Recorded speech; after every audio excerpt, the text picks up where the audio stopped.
सभी दर्शकों को नमस्कार। आज हम संस्कृत व्याकरण में वर्ण विचार के बारे में अध्ययन करेंगे। वर्ण विचार में वर्ण, वर्ण के भेद, संयुक्त व्यंजन और वर्णमाला के बारे में जानेंगे। आइए देखते हैं वर्ण विचार। वर्ण अर्थात लेटर। वर्ण भाषा की सबसे छोटी इकाई है जिसके और अधिक खंड नहीं किए जा सकते हैं, या वह छोटे से छोटा लिखित अंश या लिखित ध्वनि जिसके और टुकड़े नहीं किए जा सकते हैं वर्ण कहलाते हैं। जैसे अ, ई, क, ख, ग, घ, ल, व इत्यादि। वर्ण के भेद है। वर्ण के मुख्यतः दो भेद है। पहला स्वर वोवल्स, दूसरा व्यंजन कॉन्सोनेंट। स्वर है वोवल्स स्वयं राजन्ते इति स्वरा, वे वर्ण जिनके उच्चारण के लिए किसी दूसरे वर्ण की सहायता की आवश्यकता न हो उसे स्वर कहते हैं। संस्कृत में स्वर 13 होते हैं। अ, आ, इ, ई, उ, ऊ, री, री, लृ, ए, ऐ, ओ, औ। स्वर के भेद हैं। ह्रस्व स्वर, दीर्घ स्वर, पलुत स्वर। स्वर के 3 भेद हैं। ह्रस्व स्वर है, दीर्घ स्वर है और पलुत स्वर है। ह्रस्व स्वर होता है लघु स्वर।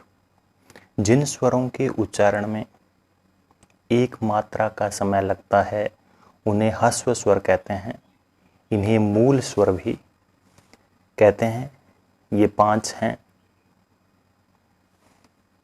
ए, छोटा ई, छोटा ऊ, री और लृ।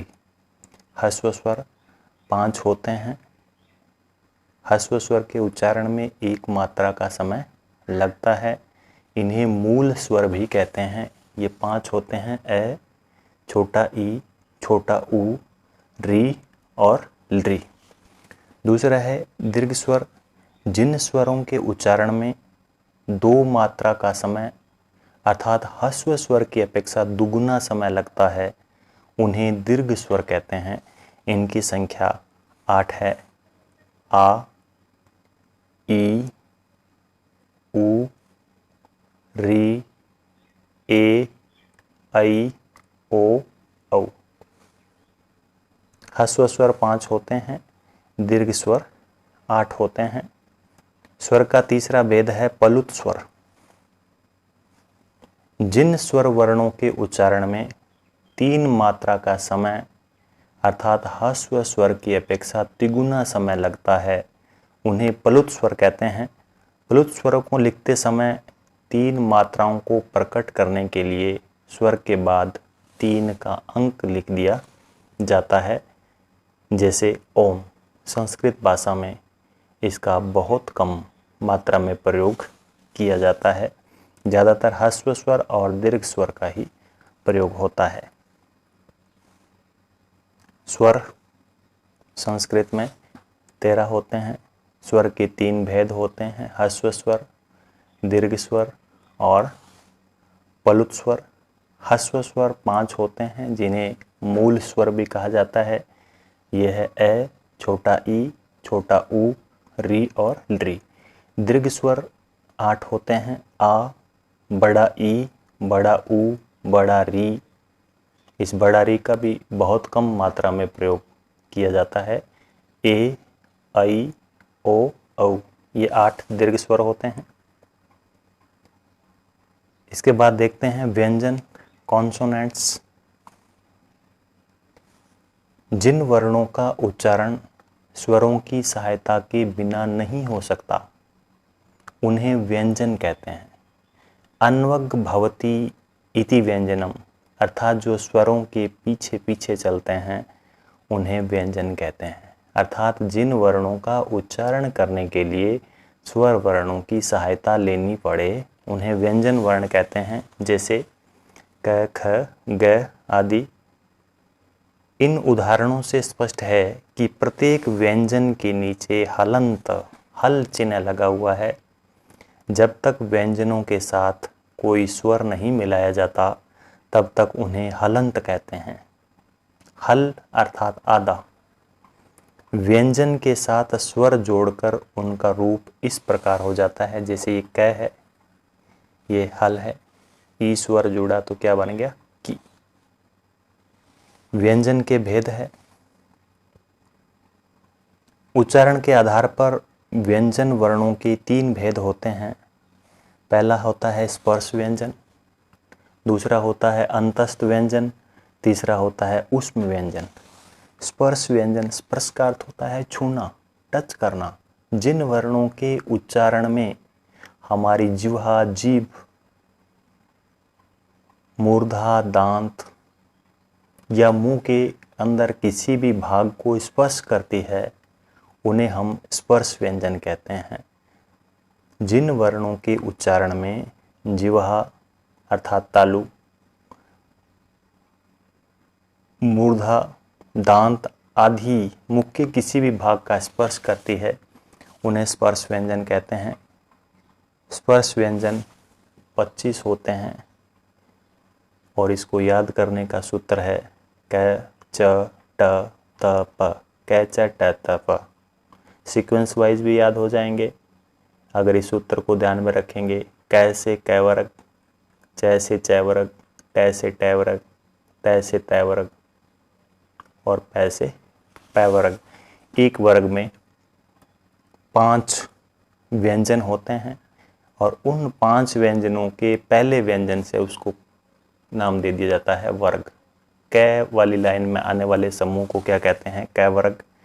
जैसे क, ख, ग, घ, ढ, ये 5 स्पर्श व्यंजनों का समूह क वर्ग कहलाता है। च, छ, ज, झ, य, ये 5 स्पर्श व्यंजनों का समूह च वर्ग कहलाता है। ट, ठ, ड, ढ, ण, ये ट, ठ, ड, ढ, ण, इन 5 वर्णों का समूह ट वर्ग कहलाता है। त, थ, द, ध, न, इन 5 वर्णों का समूह त वर्ग कहलाता है।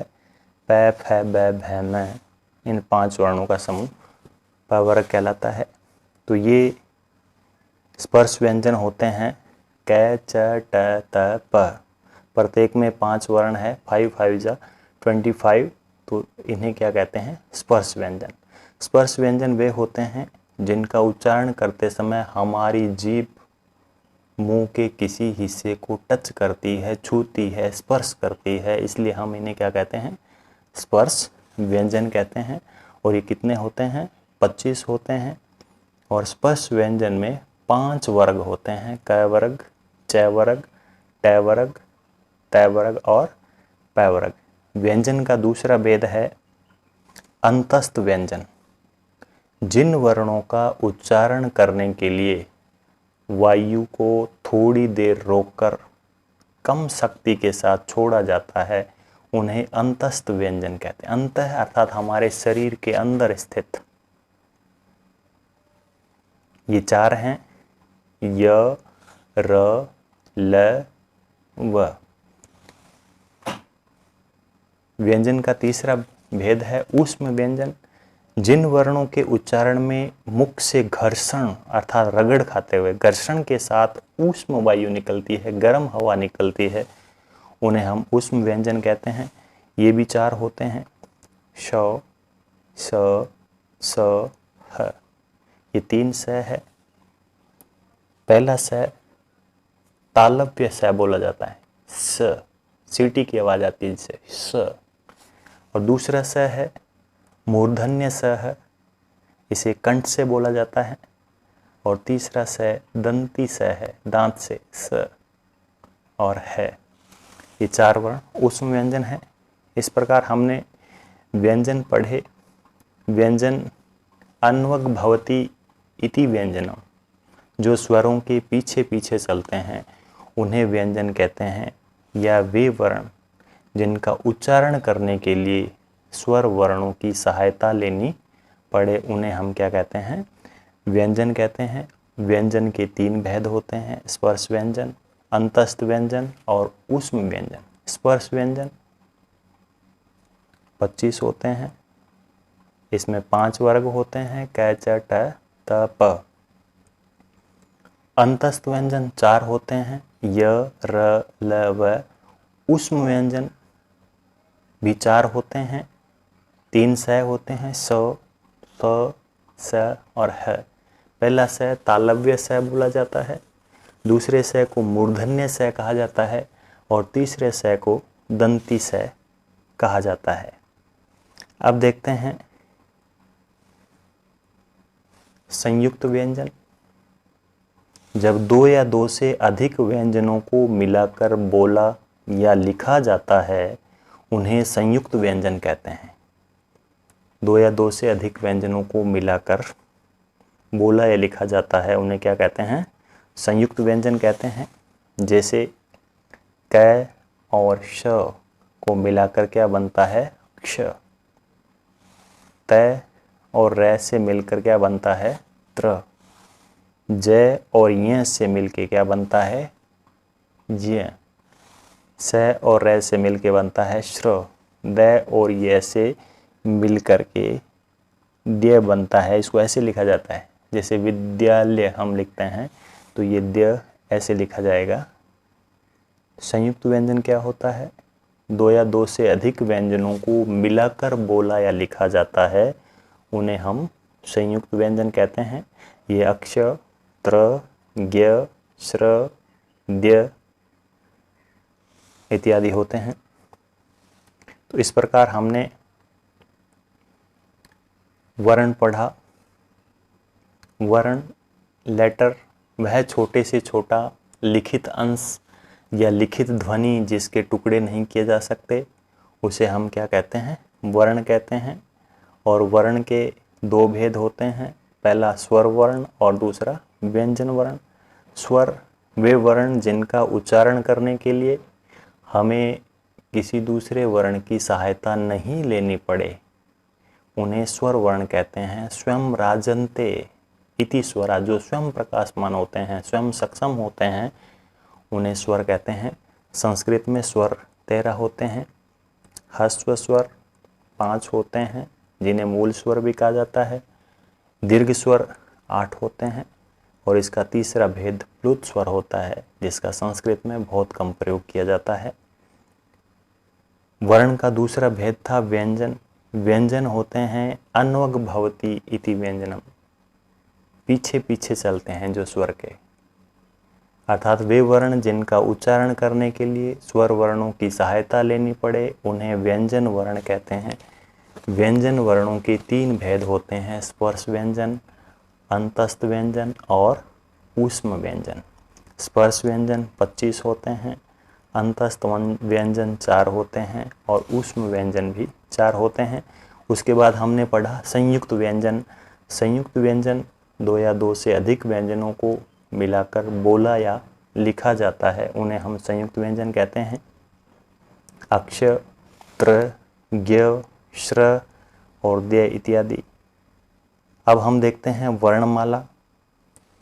वर्णमाला होती है वर्णों के, जो हमने अभी स्वर और व्यंजन पढ़े हैं, इन वर्णों के व्यवस्थित समूह को क्या कहते हैं, वर्णमाला कहते हैं। वर्णों के व्यवस्थित समूह को वर्णमाला कहते हैं।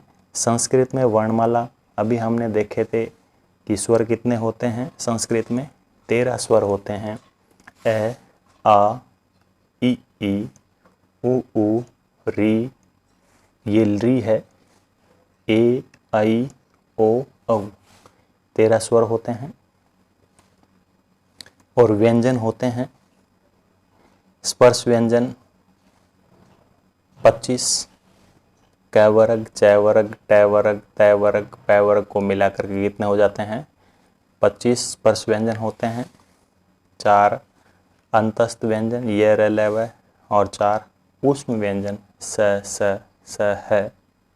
तो ये मिलाते हैं तो हमारे कितने व्यंजन हो जाते हैं? 33।